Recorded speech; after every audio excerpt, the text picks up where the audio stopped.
Good afternoon, everyone, and thank you so much for joining us for today's webinar. My name is Siddharth, and I'm from the IT Security Solutions team at ManageEngine, and I will for today's webinar. So I'd like to extend a warm welcome to all of you on behalf of the entire team at ManageEngine, and thank you so much for taking time off from your busy schedules for joining our webinar today. I'm also joined by Shubha, who is our GDPR compliance specialist, and she will be available throughout the webinar on the live chat to answer your questions.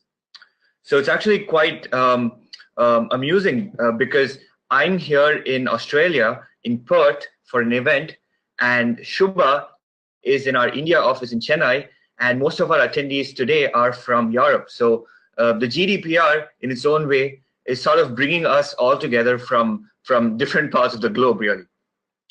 I just want to get a few housekeeping things out of the way before we get started.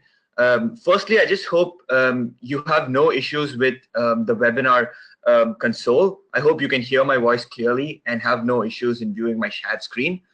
And I also want to let you know that we'll be sharing the entire recording of the webinar along with the slide deck within a day or two.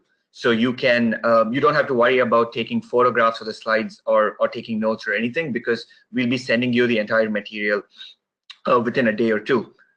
And also, like I said, Shubha is available throughout the webinar on the live chat. So make sure you are taking advantage of that so that you can get any questions you have over the course of the webinar clarified on the live chat.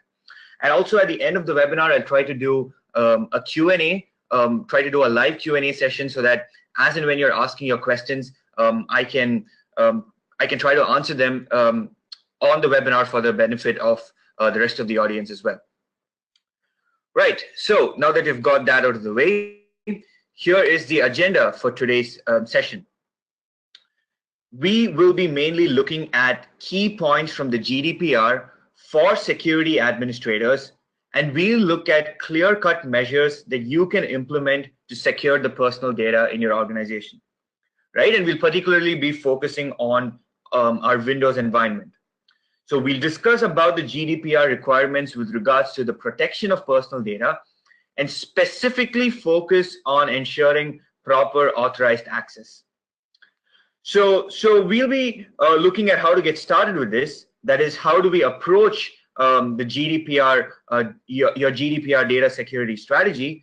And we'll also cover some of the basic security configurations, such as setting up auditing and alerting in your environment. And we'll also look at a couple of use cases over the course of the webinar. So we are in particular, we are going to be concerned about two things, right? We're going to be concerned about two very important things over the course of the webinar. One is tracking critical changes, and the other is receiving alerts for when these critical changes occur. So this is going to be a really, really important security control that you must have in place in order to be able to detect potential unauthorized accesses and misuse. So remember, the clock is ticking, and the deadline for the GDPR compliance is May 25th, 2018, which is less than 2 months away.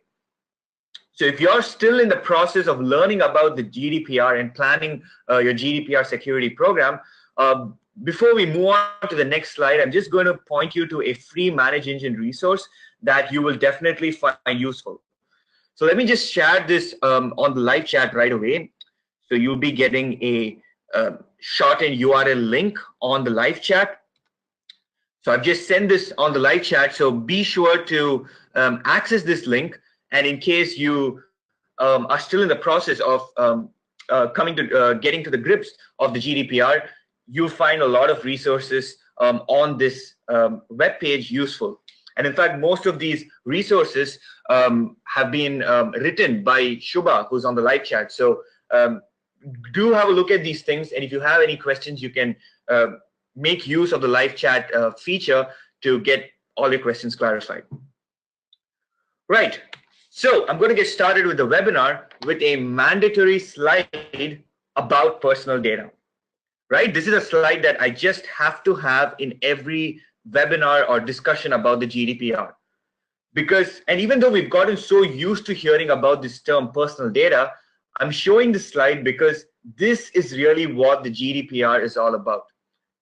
This is what the GDPR is all about, personal data, and taking steps to ensure the protection of an individual or a data subject's personal data. This is the crux of the GDPR, right? This is what the GDPR is all about.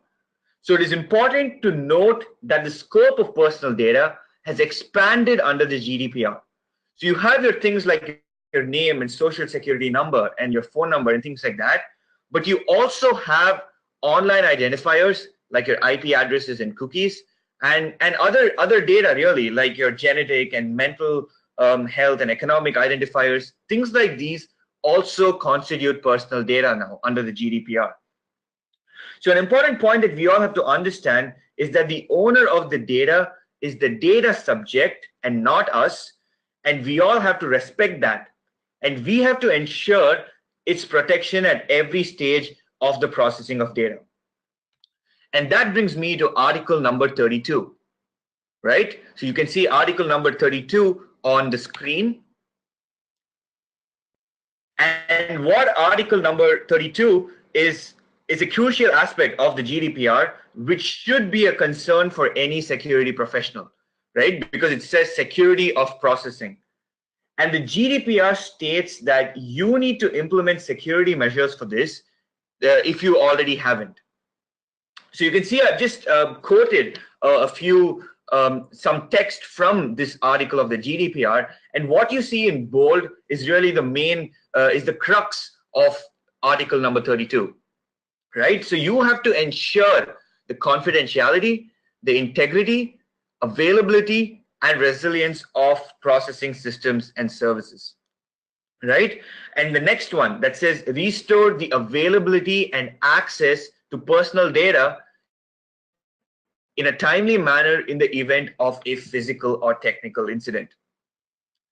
And then, of course, in the third code, it says you want to avoid unlawful destruction, loss, alteration, unauthorized disclosure of, or access to personal data. So these 3 points are really where security administrators have a huge role to play, right? Because you have data in your organization, you have personal data, and you want to ensure the point number 1, which is the confidentiality, integrity, availability, and resilience. You also want to be in a position to recover or restore the availability and access to personal data in case there is a physical or technical incident.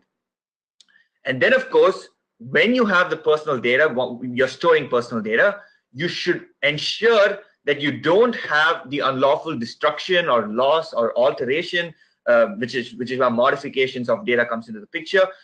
You don't want unauthorized disclosure or accesses to personal data. So this is what we want to focus on, and this is where a security administrator really has to bring in controls and processes in place to ensure these key points, right? So getting started with how we can actually approach Article 32 to ensure security of processing.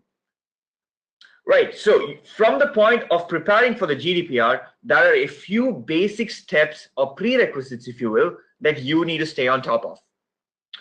You must first identify yourself as a controller or a processor of data. So this is GDPR lingo here, data controller and data processor. And sometimes you may be both, the data controller and processor, and you need to ensure that you are accountable for the various responsibilities stated for the data controller and processor. Next, you need to know what kind of personal data your organization deals with.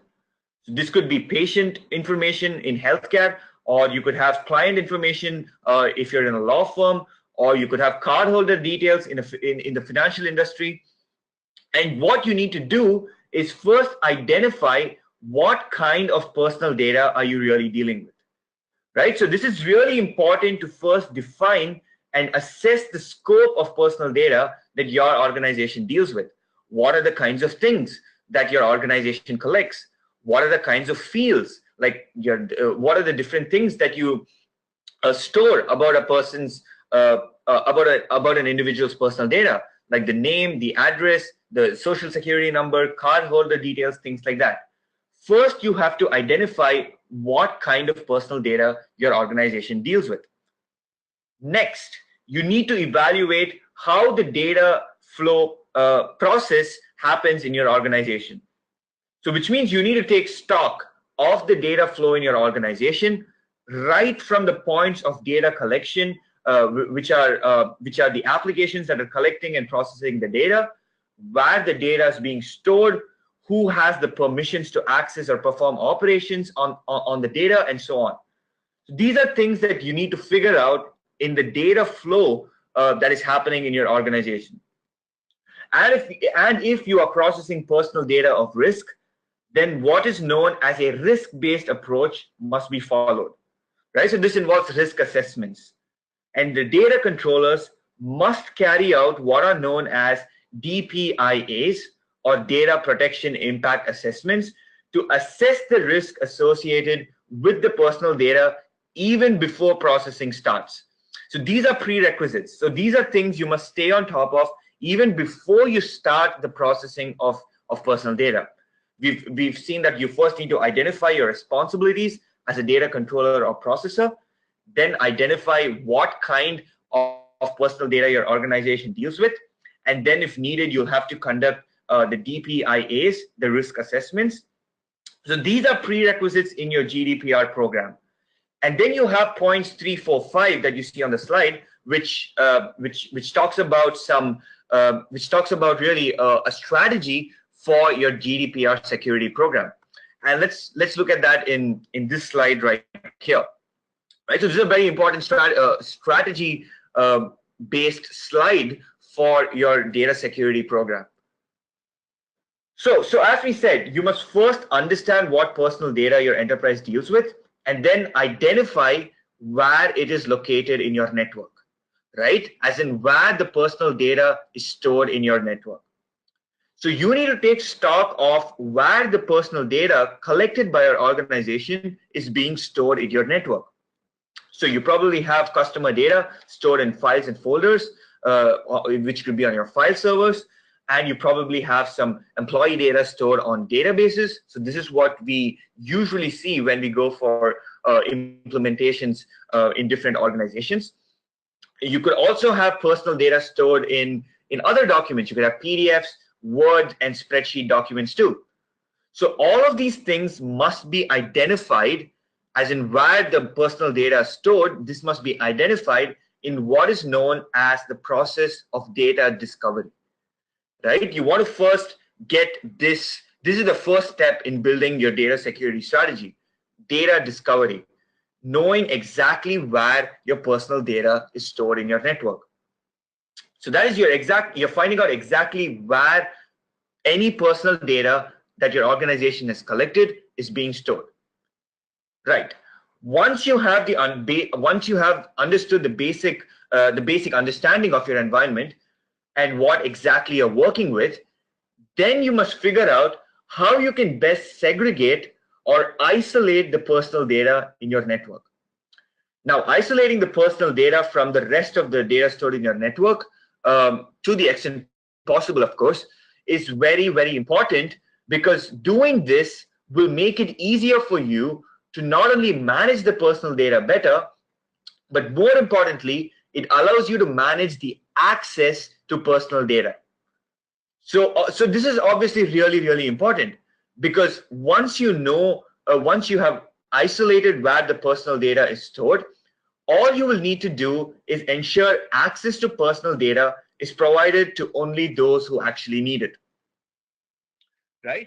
So you should try and organize the data in your network to the extent possible so that you can then efficiently grant accesses to those specific locations. And this will also make your environment more organized, and you'll also be able to better understand the data flow, which we talked about in the previous slide. So in short, what isolation does is it makes it easier for you to control the access and restrict access to personal data. So once you've got this in place, Then you need to look at getting data loss prevention measures in, that is your DLP. You need to at least try to get in basic measures, if not an advanced DLP solution. So what you want to do, so what you're trying to do with this is that you want to be able to prevent data exfiltration at different points in the processing of data, right? So that is when data is in use or in motion or at rest. So you want to ensure that you have data loss prevention measures at these different stages: in process, in use, in motion, and at rest, so that you can, to the extent possible, reduce the chance of data breaches and data exfiltration. And then there's backup, right? Backup, something that is probably the most important yet overlooked thing in IT, something that a lot of organizations neglect.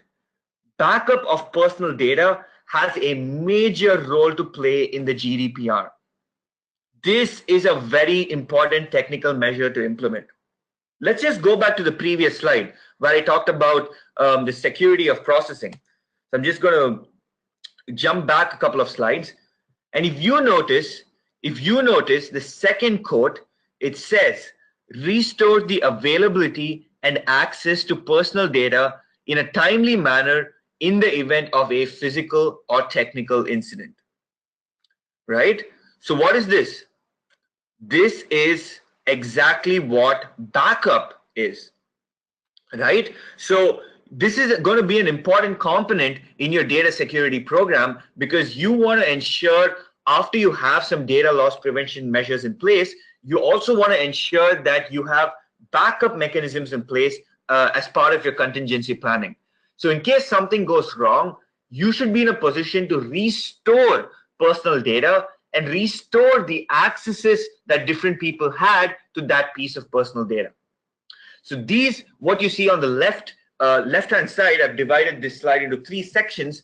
We've covered some of the basic starting measures that you need to be looking at as part of your data security program.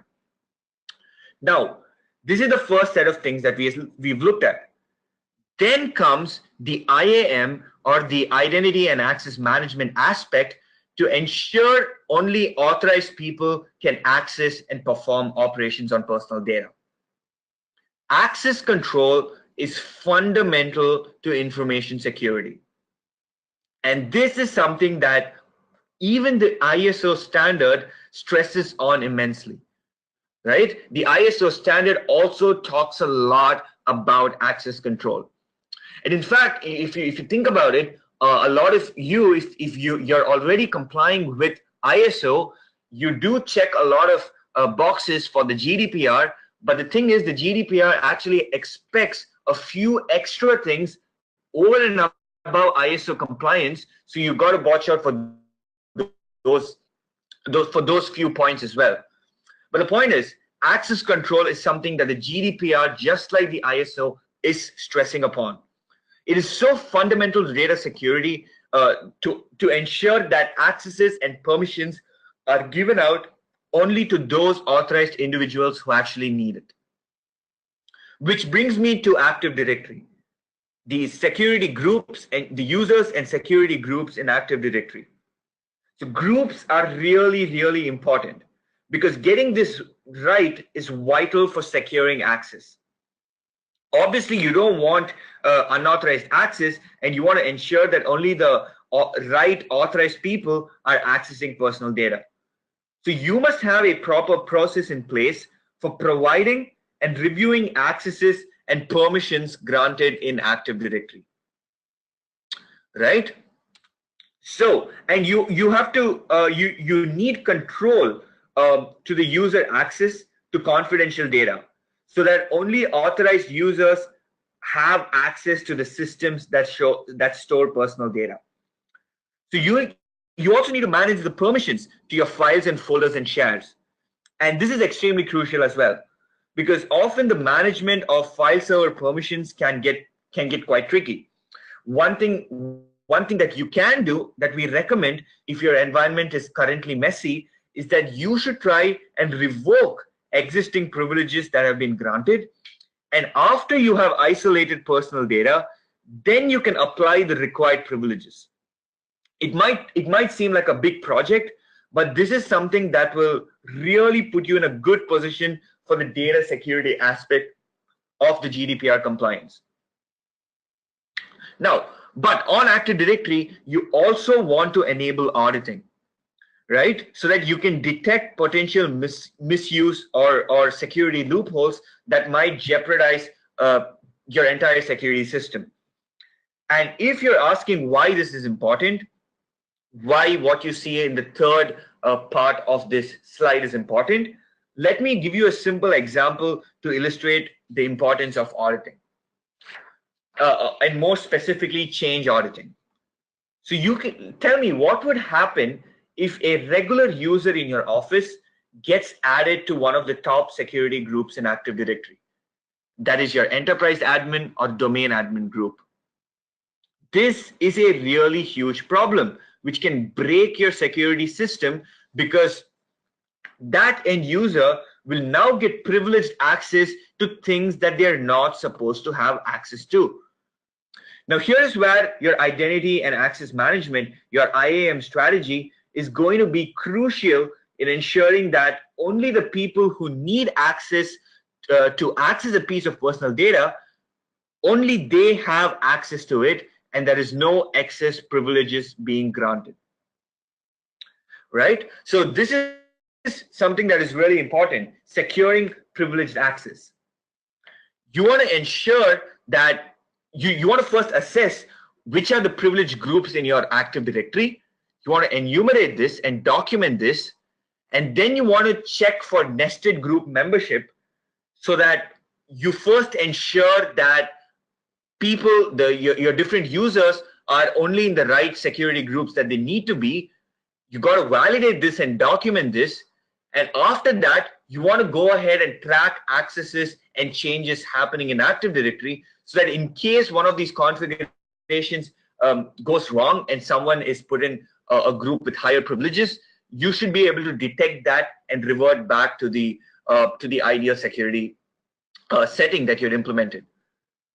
So here are a few an overview of some of the key configurations in your Windows environment. So let me just go to the next slide.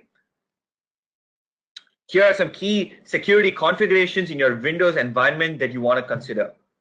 Right? So first, we talked about users and groups. You want to check, you want to ensure and validate that your group membership is how you need it to be. You want to ensure that users are put in the right groups that they belong, and no one is granted excess privileges, right? Because this is something that we see in organizations. We see organizations grant out, hand out privileges for fun. And what this does is that it puts a lot of users who are not supposed to have high privileged access in groups that have privileged access to personal data. So you want to check that the user rights on the systems that store personal data, and check your group policy settings to ensure that privileges are granted only to the security groups that need it. And you want to ensure that only the right users are then put in these security groups, right? So, and then you have your file permissions management as well, the ACLs, or the access control lists. These are the lists of permissions on an object, and they are and you have the allow and deny, so that you can then allow or deny permissions to access and perform operations on a particular file. So the reason that we are focusing on these Windows configurations is because you want to secure privileged access, and you need to get these right in order to achieve that. And this can be challenging, like we talked about in the previous slide, but it is very crucial. And again, I keep coming back to the point that we've seen a lot of organizations where privileges are tossed around for fun, which is just not a good practice. And it can actually land you in hot water when regulations like the GDPR come up. So you may have, I get it that it is difficult because you may have hundreds of groups in Active Directory. So like I said, what you first need to do is determine and document which are the groups that have privileges, And don't forget, and while you do this, don't forget the built-in groups with privileges in Active Directory. So once you've documented this, then you need to validate the group membership and ensure that nothing is incorrect because of the nesting of groups and inheritance which is built into Active Directory. So this is very important, these getting these configurations right. Once you do that, here is where auditing comes in, and it's going to be very, very important to ensure that that everything in Active Directory is working the way it should be, and only people who are supposed to be accessing a particular piece of personal data have access to that particular file or folder. So auditing is going to be very important here. After you've got you've configured your users and groups, your group policy, your access control list. Once you've configured all this, auditing is very important, and here is why.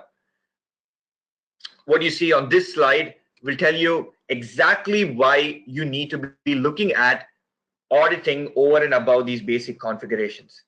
So we saw that we're going to validate the permissions once we've assigned them, and then through auditing, we're going to run reports so that we can periodically review everything that has been configured and ensure that it is configured the way it's supposed to be.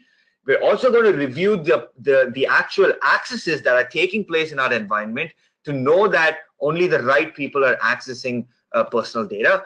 We're also going to review the operations performed on the personal data, that is the modifications such as renames and deletions and copies and things like that. We're going to be reviewing all of these things to ensure that whatever we've set, whatever we have, all the permissions that have been assigned aren't being misused. And then a very important point is tracking critical changes. And we need alerts for this. So if a critical change happens, such as the example we saw, if an end user gets put into one of the highly privileged security groups in Active Directory, we need a real-time notification for this when this happens so that we can quickly go and revert the change. So we're doing really a three-layered approach to securing access in our Windows environment.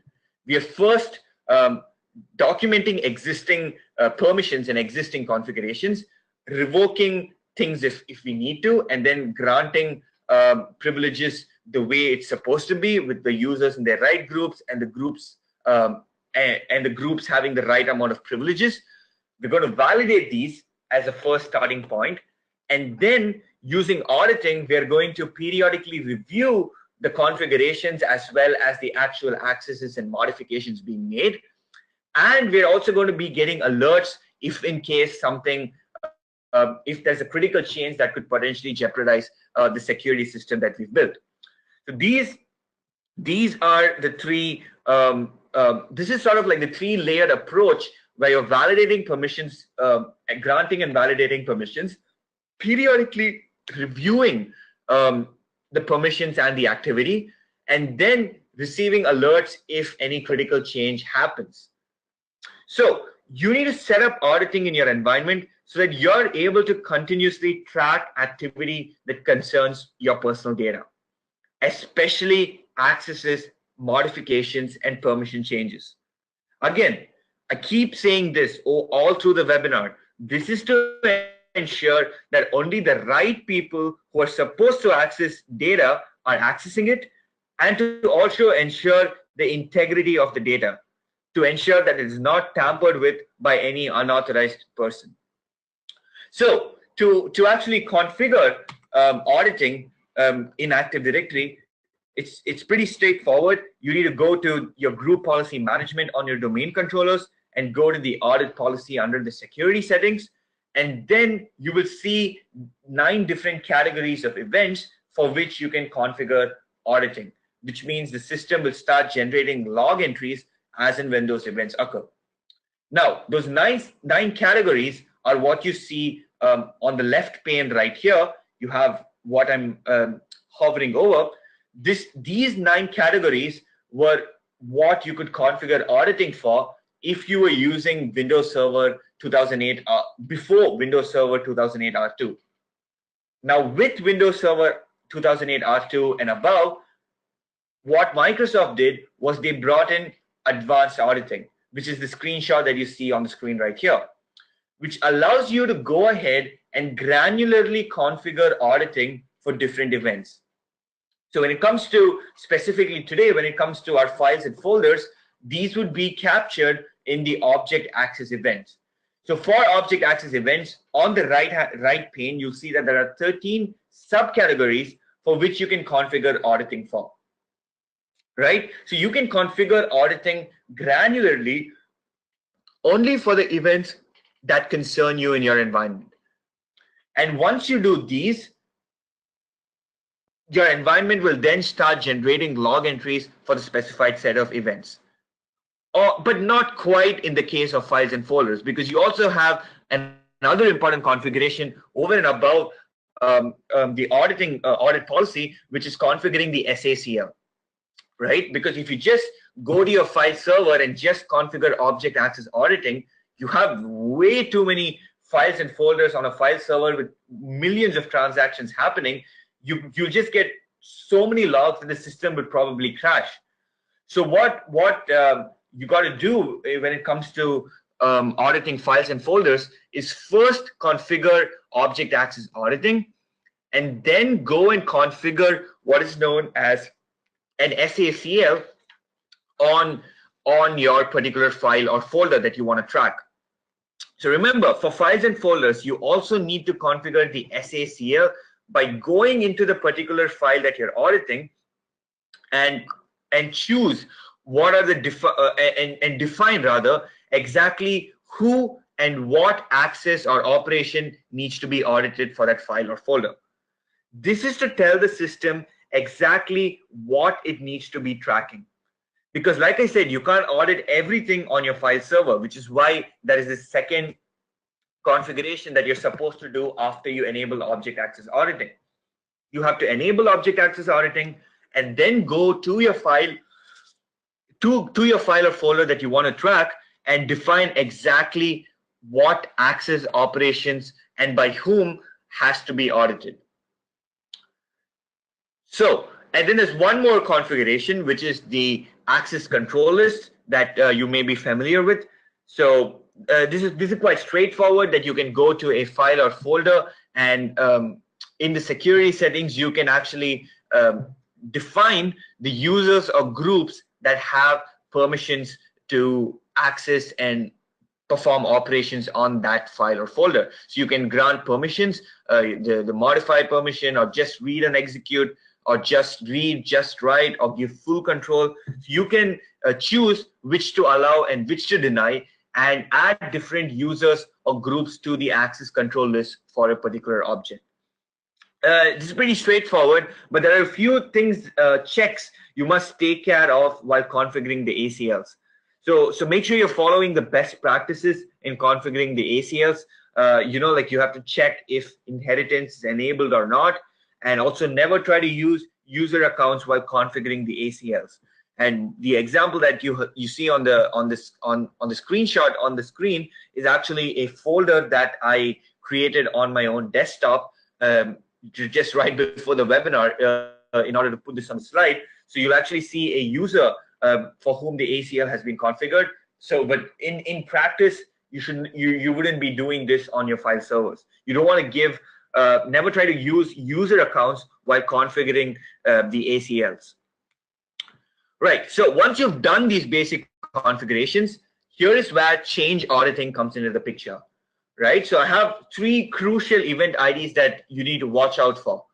You've got 4728, 4732, 4756, which says that a member has been added to a security-enabled global group or local group or universal group. So why this is important is because if you're tracking these event IDs, you're essentially tracking security group membership changes that are happening, right? So this is a very important use case or security scenario wherein a lot of the time, if you have a scenario where you're getting privileges are being escalated in your environment, you want to be tracking these event IDs so that you can catch potential misuse. right? So we keep coming back to the example of a user being added to one of the top level groups in Active Directory, like the domain admin group. So if you're tracking these event IDs, you'll be in a position to track group membership changes, so that in case a user is put into a group that has privileged access to a piece of personal data, you'll be able to detect that this security group membership has changed for this user, and as a result, you'll be able to immediately go and revert the change so that you can prevent potential misuse and ensure compliance. Right? So these are three really important event IDs that you need to be looking at. I also have one more simple example, which talks about the permission changes that are happening on the files and folders. So you have 4670, an event ID that gets logged when permissions on an object were changed.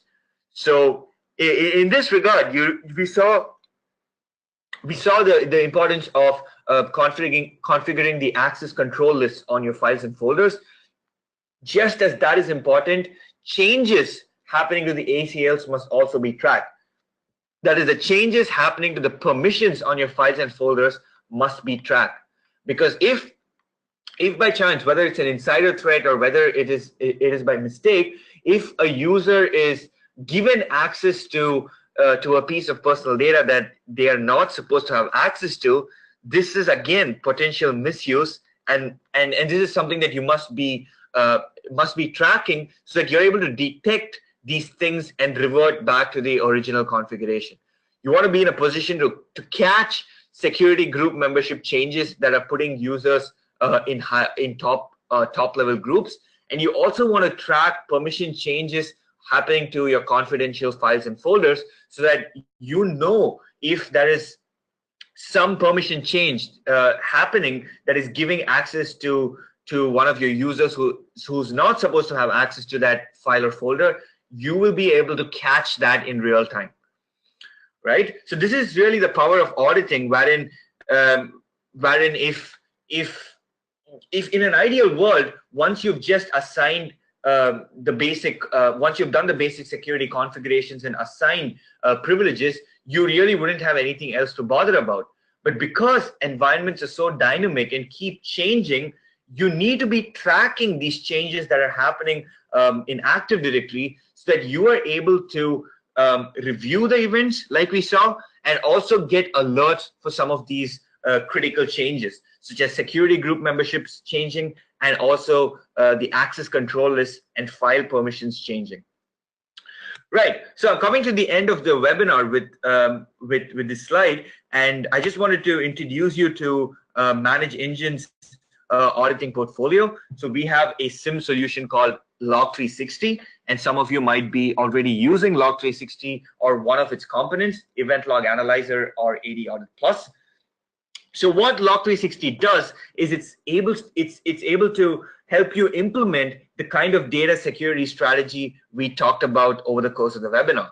You know, the auditing strategy, where you're able to periodically review activity by running reports. You're able to periodically review the security configurations, the permissions, the accesses and modifications. All of these things can be reviewed by running reports. And the tool is also going to alert you in real time if you have one of those critical changes happening, such as a security group membership change or the ACLs getting changed. These are things that the tool can track and give you reports to periodically review them, and also give you alerts so that you can catch potential misuse and revert back to your security baseline. So with this, I'm coming to the end of the webinar. We're open for questions on the live chat. I think Shubha has been answering your questions as and when you've been asking them. So keep the questions coming, and we'll continue to answer them on the live chat. And in case you have any further queries about Log360, you can visit our website, www.manageengine.com/logmanagement. So keep the questions coming as well. We'll keep answering them. We keep answering them on the live chat. I also get in to answer the questions. And do take a moment at the end of the webinar to leave your feedback, to let us know what you liked or didn't like about the session, and also any future suggestions for future webinar topics as well. So once again, thank you so much for joining us today. Thank you so much for taking time off from your busy schedules, and I hope you have a great day ahead.